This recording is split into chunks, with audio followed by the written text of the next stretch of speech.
Kana tunde mne galis.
Baale keessa lafti gurguramanii jirami. Kaabinee baalee gurgurateemi. Qillisaan lafa Oromootiimi. Adeemsaniimi. Bulchaa baalee.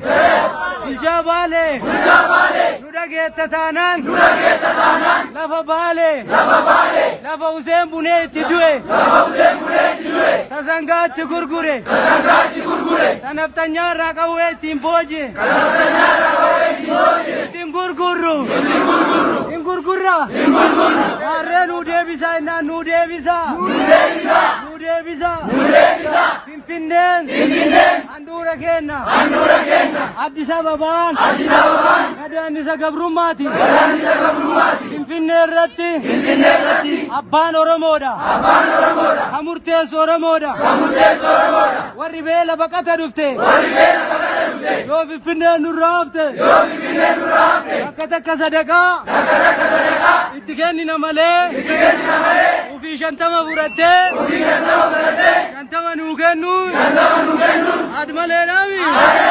Admalee naami. Admalee naami. Admalee naami. Kadhattuu naguma itti sadaqan fudhattiimi. Abbaan biyyaa akka fedhe namaa kennaami. Finfinnee irratti.